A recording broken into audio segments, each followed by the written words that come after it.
again, everybody. Hope you all are doing great. We are just chilling out here on this cold Saturday morning. We're recording for Tuesday, so I know you'll be here now on Tuesday. But here, Samantha actually said it was snowing a little bit when she went out this morning, so that's great. But we, our church has been in a revival this week, and we have just been enjoying that and all the busyness that comes along with a revival. Yes. But it was a really good revival. It was really good. It was super spur of the moment. We ended up having church here Sunday night, and Brother Hensley just preached a great message and just really, I don't know, our church just really got into it. Mm-hmm. And it was even like in the heart, like the spirit of revival was just in the church, because Sister Hensley actually told Timothy, she said, I wasn't shocked whenever you decided to announce revival, because she said, I was standing in service this morning, and she said, the thought came to my mind, this would be a good time to start revival. And then Timothy announced it. None of us knew he was going to announce it, because he just did it at the end of service. So it's funny how the Lord just kind of confirmed it, you know, through a couple different people. For sure. And then, I mean, all the services were good, but Monday night, we started church at 7:30. And what was it? It was near an 11. Yeah, it was near 11. Yeah.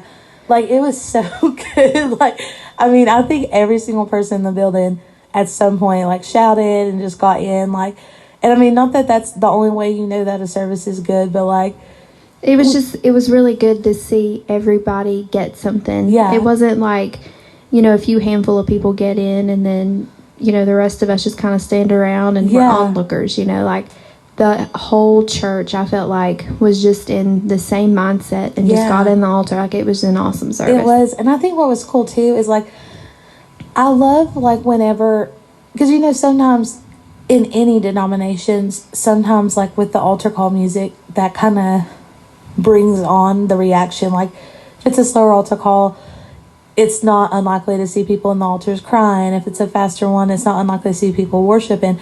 But, like, there was no music. Like, all of this, music. Like, every single person in church was just getting in and getting something from the Lord.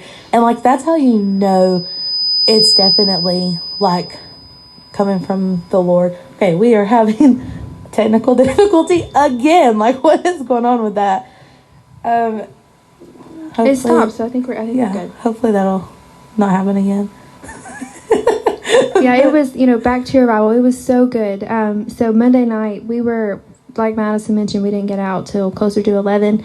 Well, around like 10 o'clock, like the worst storm in the world came through Johnson City, and we didn't even know that it was coming through, and the power goes out. Yeah. And so, but we just kept a ride on in service, and everyone had their phone flashlights on, and like my kids were like, what is going on? Why are we having church in the dark? Right. And, but it's just so amazing how when the presence of the Lord is here, you know, it didn't even interrupt anything. Right. We just kept going.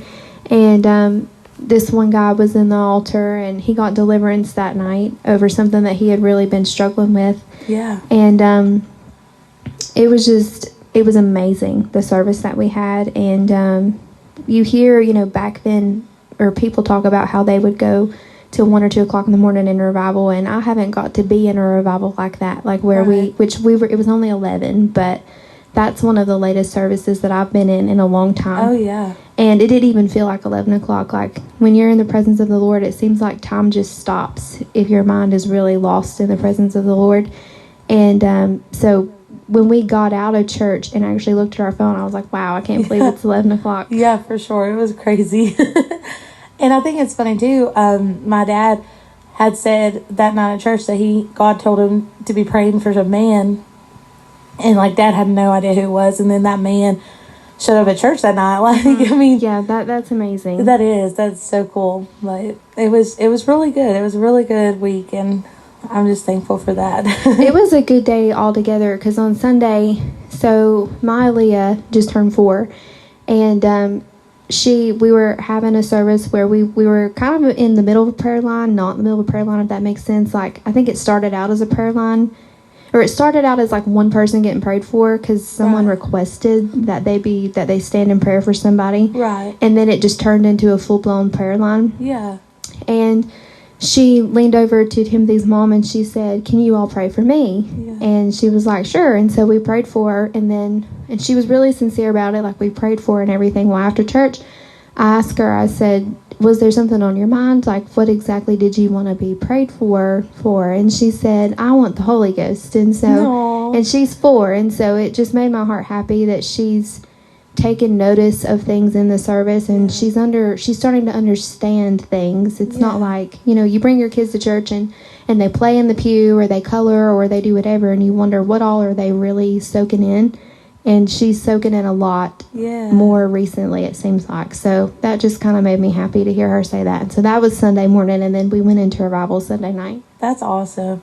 I have felt like with Aaliyah, like lately, like she has had such a change of heart. Like, not that she was never into church. Like, I mean, she's 4. That's not what I'm saying. But like, Alex was kind of always one everybody would talk about. Oh, he just stands up, praises the Lord, and claps. But Aaliyah in the last little bit has just been so she's getting in, but she is so sincere about it. She's getting serious. Yeah, she doesn't look around and hoping people are watching.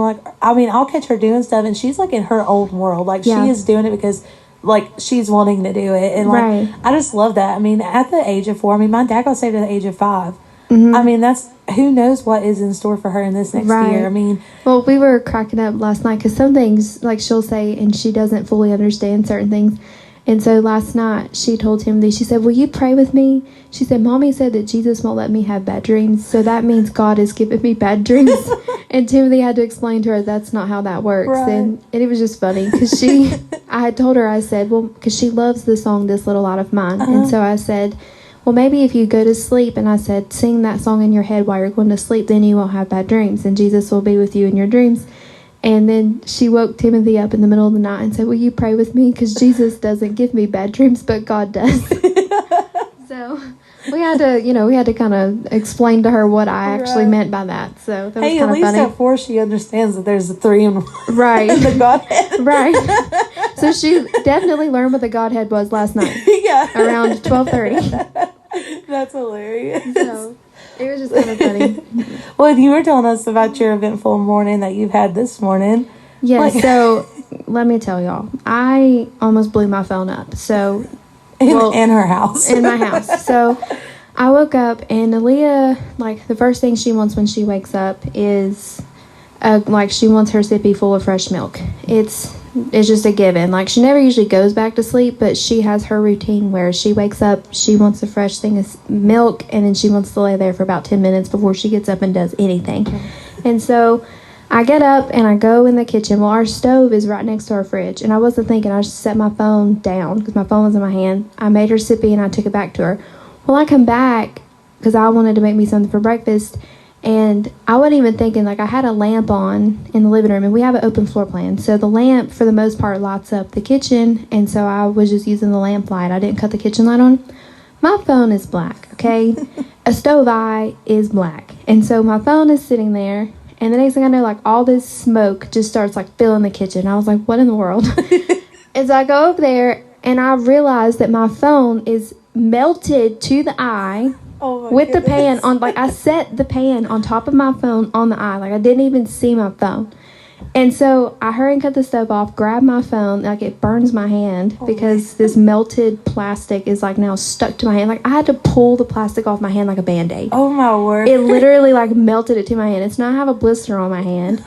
Timothy's get your phone case off, let your phone, cool down before it blows up or something, because he said there's lithium batteries in an iPhone. I have no idea, but so yeah, that's my morning. So my phone does still work, but I now have black duct tape on the back of my phone because my phone, it was broken. The whole back glass of my iPhone is shattered anyway.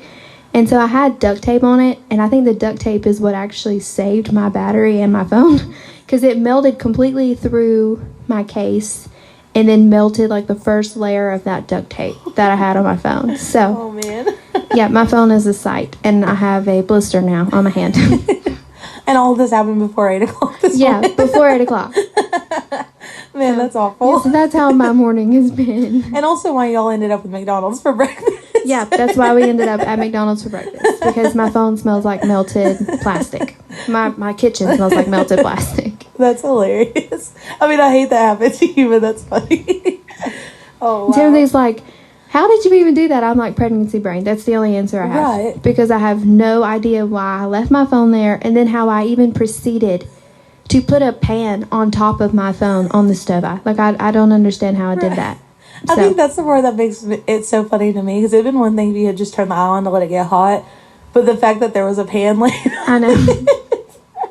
And my first thought, I literally was in denial about the fact that it was my phone, because my first thought was, I just cleaned this stove. Like, if you don't have a glass top stove, then you know, like, the struggle of having to keep the burners under your, like, on your stove clean, because if you spill food or anything in there, when you cut it on, it's going to burn, it's going to stink. Like, I'm pretty good about keeping my stove clean so that I don't have to smell anything. And I literally my first thought was, I don't know why there's smoke coming out of that thing. I just cleaned it the other day. So it didn't even register that it was my phone. Like, I legitimately did not remember I left my phone there. That is hilarious. So. Well, hopefully the rest of your day goes better than that. Yes. I'm sure it will. That's what I'm going to say. What's that saying? It can only go up from here. Right. But that is funny. But I'm glad your phone's okay, though, and that you didn't blow your kitchen up or your phone. And I'm sure you're glad for that, too, because I could imagine if Timothy would have woke up to an actual fire. I know. But that's crazy. But, well, with it being this past week, some people celebrate Valentine's Day. Not me, but I'm just kidding. But with it being Valentine's Day, actually, I will take that back. My parents bought me these beautiful flowers. So, I mean, I did kind of celebrate Valentine's Day. But with it being that, we kind of thought it'd be fun to just maybe talk about, like, some funny, like, I don't know, just funny things about love, and maybe some pet peeves that couples do that are like our pet peeves. So we'll just kind of dive into that, I guess. So I don't really know where I want to start, though. I'm trying to think if I want to start with the pet peeves, and I know we're literally doing this live right now. I remember this one time. This isn't really a pet peeve, but, like, do you know how people will text and they'll use like LOL is LOL, like, you know what I'm saying? Well, I didn't realize that some people do that for everything. Like, literally everything. Right. And I remember after school one time, I was supposed to meet, this was, way back when I was still in high school. And I remember this guy that I was talking to, and he was like, do you want to meet me at the BP? Well, the first thing that comes in all of our minds when you say BP is a gas station. Right. And I'm like, okay, that's kind of weird and sketchy to me at a gas station. But, okay. So, his school was like 45 minutes from mine, and his school was kind of in the middle of nowhere. Mine was more closer to, like, civilization. So I thought, well, maybe that's the first, like, public landmark near his school is like a BP gas station. I don't know. So he texts me, and he's like, meet me at the BP. And I'm like, okay. So I drive to the BP that I think he's talking to. And he texts me, and he's like, where are you? And I'm like, I'm at BP. And he's like, I don't see you. And I'm like, I'm parked, over here next to this sign or whatever. And come to find out, he was talking about Biltmore Park. Oh, no. So Biltmore Park, like, if you're not from North Carolina, you're not even going to know what I'm talking about. But there's it's like a whole little community. Like, there's every shopping center you can think of in Biltmore Park. Like, there's a bank in Biltmore Park. Like, there's apartments. It's like its own little world over there. Yeah. And so that's where he was wanting to meet. Like, and then I guess we were going to find a restaurant or something within Biltmore Park. Yeah. But he texted me and said, do you want to meet at BP?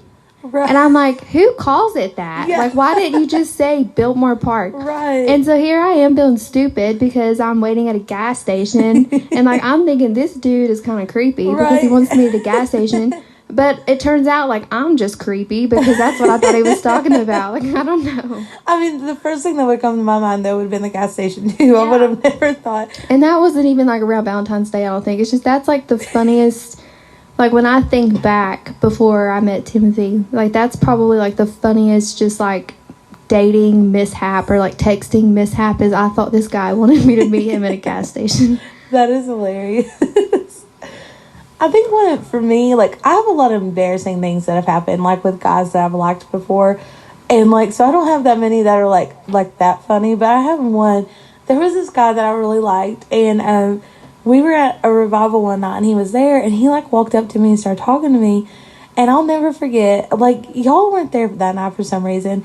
And I'll never forget, he was, like, talking to me, and I didn't know what to do with my hands. Like, I don't know why, but I could just really tell that my hands were awkward. But I could not put them down or put them up. So the whole time, I just stood there with them, like, out, like, right in front of me. And, like, I remember he would, like, look at my hands, and I, like, I don't know, I literally could not stop.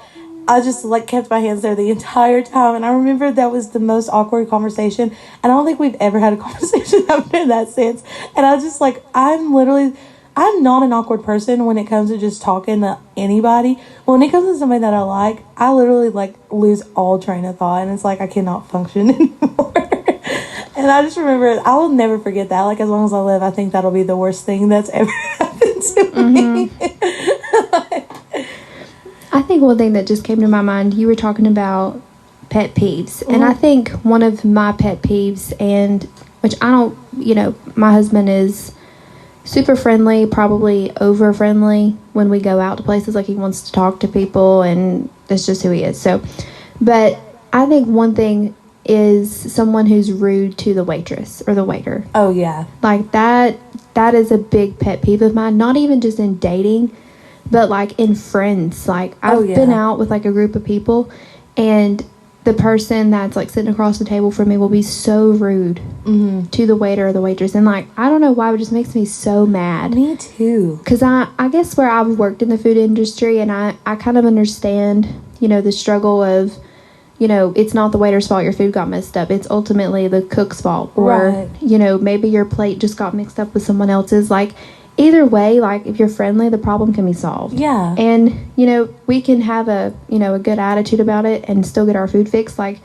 if you scream at someone, they might spit in your food. Right. Like, there's no reason to be rude to someone over something simple. Or I've even seen people be like, you didn't fill my drink, quick enough. Like, that doesn't really bother me. I think because I don't drink super quick anyway when I'm at, like, a sit-down restaurant. So that's not ever an issue for me. Yeah.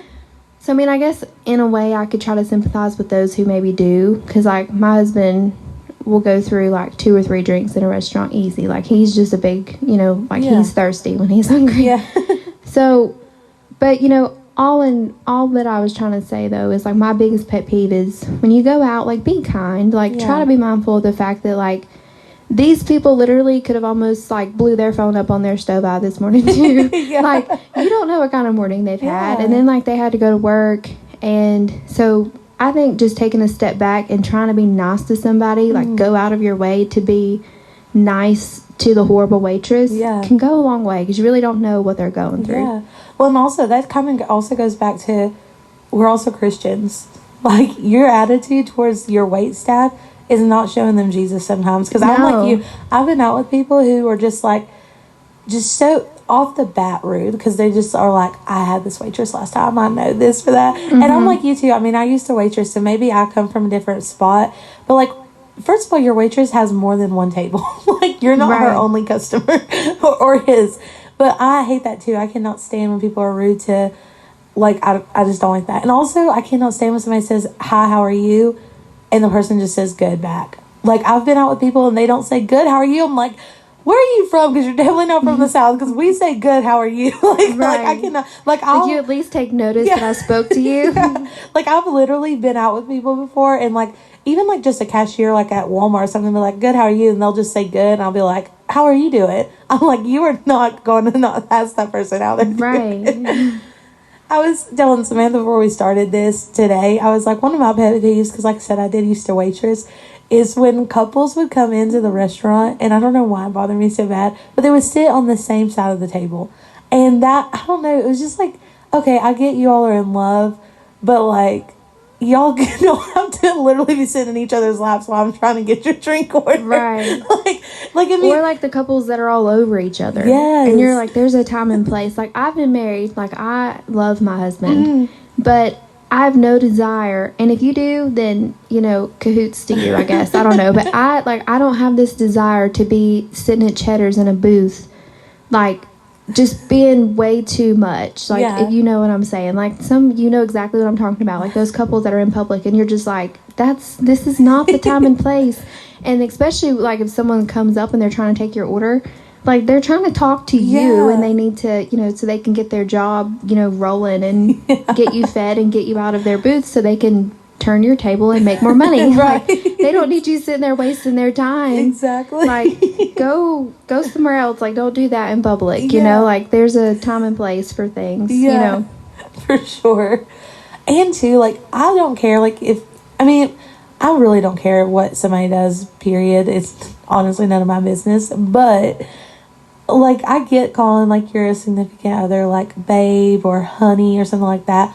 But when they start getting into, like, I don't know, like the honey bun or the sweetums and stuff like that. I was like, what? We are grown ups. Like, what are you doing? Like, if a guy ever called me sweetums, I don't know that we would have a second date. Right. I'm just kidding. I'm not that picky, but it is a pet peeve of mine. I'm just like, you can call me babe. You can call me, like, something normal, but do not call me some, like, super crazy pet name. I'm like, that's just too much. Right. When I think one thing that I find as a pet peeve too, especially just where I worked in the food industry, I can remember, and maybe this is just me, but this is my pet peeve. I remember I was at a table this one time, and this guy would not let his wife speak. Oh, yeah. Like, he literally, like, I remember I walked to the table, and I was like, you know, what would you all like to drink? And he answered for her. And to me, I'm like, that's simple. Like, it's a drink order. Right. What if she didn't want that to drink? I don't know. But then, like, the whole time that even, like, I'd come back to get, like, her food order, I remember him, like, answering, like, everything that she wanted for her food order, too. And then I remember it was wrong. Like, I remember having to come back to the table and him being like, she actually wanted this. And I'm like, then why didn't you just let her order? Like, why did you even, like, attempt to read her mind and order for her? Right. So I think that's one of my pet peeves, just where I've worked, like, in food industry. Yeah. Is just, like, let her pick what she wants to eat. Right. Don't pick it for her. Yes. Yeah, I'm with you on that. Like, and it's so awkward, too, when, like, the guy answers the whole time. Because you're like, I don't know if, like, I shouldn't try to make small talk, period. Like, does she not want to talk? Or is this, like, some situation? Like, but that's just funny. And then you're like, how do I even be? Like, Right. I don't want to get yelled at, but I don't know what to do. Yeah. I heard this thing. And so, I've never done online dating. And I'm sure you probably haven't either. But, and I mean, some people have legitimately found love on online dating. So, I am not knocking that. But I read this thing about this girl who met this guy on, like, an online dating website or whatever. And they go on their first date. And, like, according to the article I read, like, she said it was a totally normal date. It was really good. And she said before they left the restaurant, like, she said they shared a kiss. But she said it was super, like she said it wasn't, like, nothing, like, super romantic. She said it was just a kiss. Well, a couple days later, like, her whole face is broken out. And, like, so she goes to the doctor because it's, like, really bad. And the doctor's like, you know, have you changed anything in your routine? Like, you know, he's asking her all these questions. She's like, no, nothing that I can think of. And, like, he's like, well, we'll run some tests to find out, you know, what's going on. So I guess they did, like, I don't know if the word would be cultures. I don't know. But they did swabs of her face and stuff and sent off for testing. Well, a couple days later, she gets her results. And the doctor's like, we need to know who you were with that night. And she's like, okay, and gives a name. She's like, what's going on?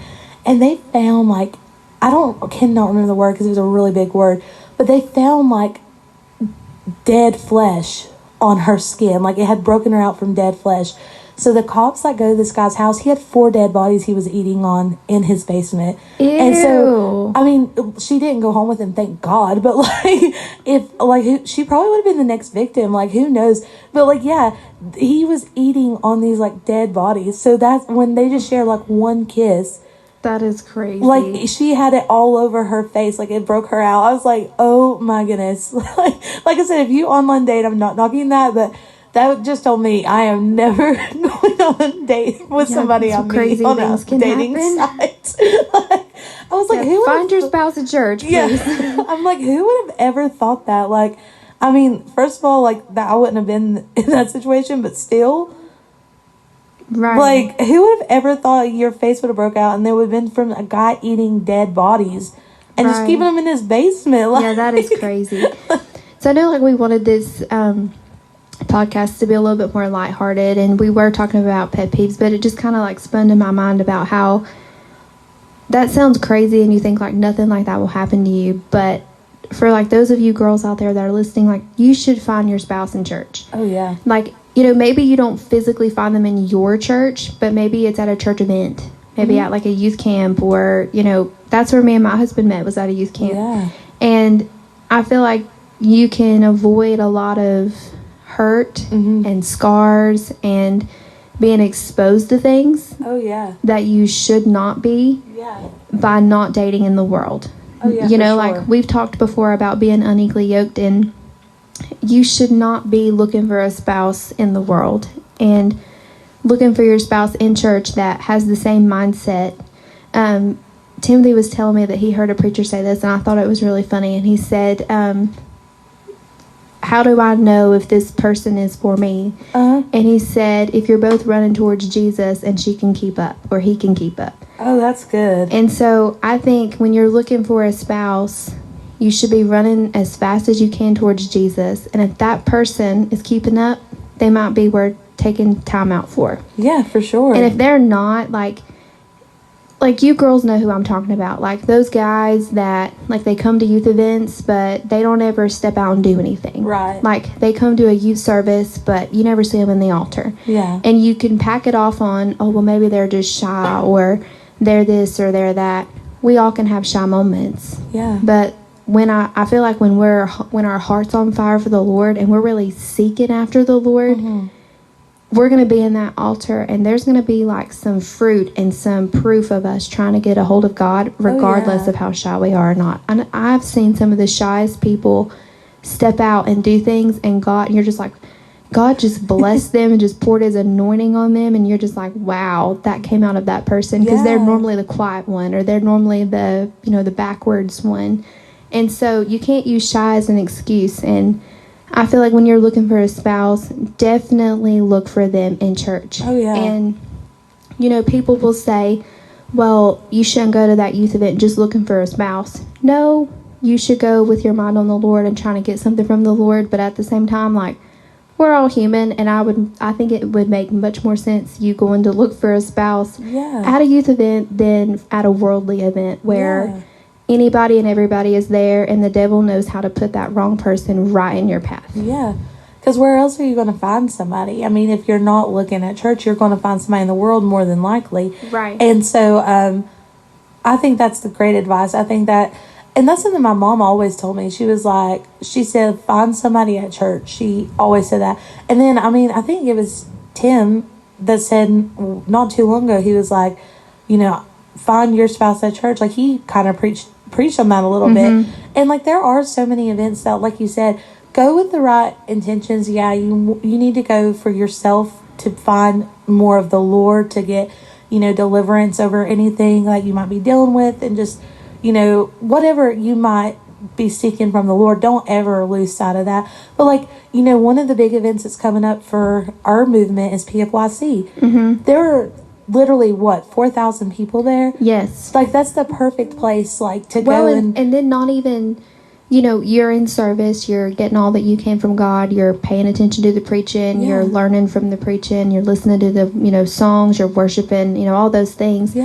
But then they do Rocky Top, is that what it's called? That's the perfect Christian fellowship, you know, where all those kids go after service and hang out, and then that can be your time to, you know, get to know somebody, get to talk to somebody, ask them where they go to church, you know, talk about the Lord. You know, it doesn't have to be this thing where, you know, it can happen that you're in a church service and the Lord can anoint, you know, a man's eyes for you and he sees you and all that. But, you know, it could be at Rocky Top. It could be at a, you know, a church, you know, event that the environment is Christian. All of the people there have the same mind for, you know, trying to live for the Lord, just trying to have good, clean fellowship. And I feel like that's where we need to find ourselves. Yes, I know last year so essentially it's a big, huge gymnasium. Like, when I say big, that doesn't even cut it. And it's like a bunch of people playing volleyball, basketball, and then a bunch of people just hanging out too. But we were there till 2 a.m. And like, it was so much fun. Like, we met these people from Texas and they were incredibly nice. And it was like that. Like, I remember the guy asking, I mean, nothing happened with it, but I remember the guy was like asking me how old I was, asked me if I was single. Like, that did come up, and asked me, where I went to church and all that. And like, he was very, what's the word I'm looking for? Straightforward. He wasn't, and I like that. Like, I don't want a guy who's playing games. Like, at this age, like, I am not looking for somebody who's just like, so what do you like to do for fun? I want somebody who's willing to walk up and be like, so, how old are you? Do you have a boyfriend? Where do you go to church? Like, how close are you to the Lord? Like, right. And I feel like you're going to find that more in a church-oriented guy. Yeah. Whereas, like, in a worldly guy, they're not even saved, and they don't have your best interest in mind. Like, someone that's living for God wants what's best for you the way they want what's best for them, because they know that ultimately God comes first. Yeah. And someone that is going to put God first has your best interest in mind in all areas. Yeah. And I feel like that's one thing. And a Christian guy can be so encouraging to you in your walk with the Lord. Like, I remember when me and Timothy was dating, I remember one morning my whole face was broke out, and I was upset. And for like a moment, I like let down a conviction that I have. Like, I don't wear makeup. And I remember I put on foundation, and I remember I went and got in my car, and I just busted out crying. And that sounds so silly and dramatic, but it did happen. And so I'm like 18, I'm like sharing one of my faults here for all of you who know me. So I was 18, and I remember I called Timothy, and he was like, what are you doing? Because he called me usually on my way to work. And I was like, I'm scrubbing foundation off my face. And I was like, now my face is all red and it hurts, because I'm scrubbing makeup off my face. And he was like, well, why did you even put foundation on? And I told him, I was like, well, my face just looked horrible. And I kind of gave in for a moment and thought, I'm going to, put this foundation on. And he was like, holiness is beautiful and you're beautiful. Aww. And I remember, like, I was crying even more, because I was like, here I found a guy who likes me for me and not for what I'm putting on my face. Yeah. And, he hadn't even seen that on my face. I gave in to the devil for like a moment. Right. Made it to my car and knew in my heart, I can't go to work like this, because this is not pleasing to God. This is not what he wants me to do. Yeah. And then Timothy calls me. And so if you find that guy that God is everything to him, he has your best interest in mind, and he can encourage you towards the right things if you find the right one. And that moment just proved to me, like, I've got the right one. Yeah. Because he could have looked at me and been like, well, it's not that big of a deal. Nobody would have known. Nobody that I went to church with works with me. Right. Nobody that I go to church with would have came into my job because of the job that I had. Nobody would have seen me. Nobody would have known. But the Lord knew. Right. And, I feel like he put Timothy in my life, and it just encouraged me in that moment to do what I knew God had already told me to do. Yeah. So if you were looking for someone, God can give you that person that not only is pleasing to him, but helps you become the person that you ultimately need to be. That's awesome. Because I was that person, I thought, but then I got weak in a moment, and I let down, and I put makeup on my face, and then I have this boyfriend who's encouraging me and tells me that holiness is beautiful, that I don't even need it on my face. Yeah. So that's awesome. Like, I love that. But that honestly made me tear up a little bit. That's really good, though. And I feel like you said, I feel like it's worth the wait. When I hear stories from people like you who have been married for so long, I feel like that's just really encouraging to people who are waiting. And I know we've ended up getting into that a little bit on every podcast so far now, but when we're each in a season, I feel like it's easy. Like, it's easy for you to talk about your kids and husband. And I feel like that's easy for me to be able to relate when you talk about, waiting for the right one and then things like that. I just feel like that's, I don't know, I feel like that's good. Like, I feel like that, and I feel like it's a good way for us to wrap it up today. I feel like that's a good encouragement to everybody, is just find your spouse at church, wherever, or a church event. And like you said, I think that's good too. It doesn't have to be your church. Like, just because there's no guys my age that even come to our church, but I'm not giving up. Like, just because there's not somebody specifically here at my church doesn't mean that God's not going to, first of all, send them in, or I'll meet them who knows? Maybe this year you'll see me meeting somebody at PF. Yeah, you never know. I mean, so I'm married to Madison's brother, for those of you who don't know that. And I met her at a youth camp when we were 16. Yeah. And didn't even know she had a brother. Yeah. Like, that either tells you that he was just, like, faded in the background somewhere, or I was just oblivious. I have no idea. Like, because I didn't even know that she had a brother. Right. So, the person that you could end up with, God can literally send out of nowhere. Because he did me. For sure. For sure. I know that makes me sound like an awful sister, but I don't know. Me and Timothy we've always been close, but when we went to events like that, we were just like, you stay in your lane, I'll stay in mine.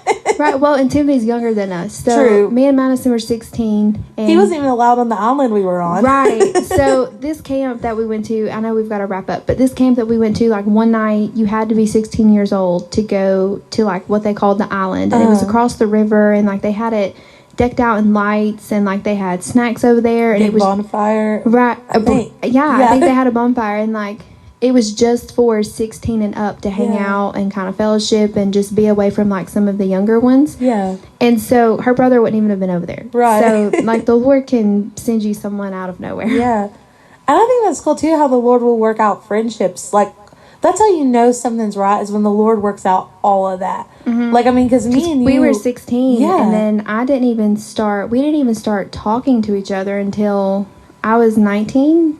I was 18. Yeah.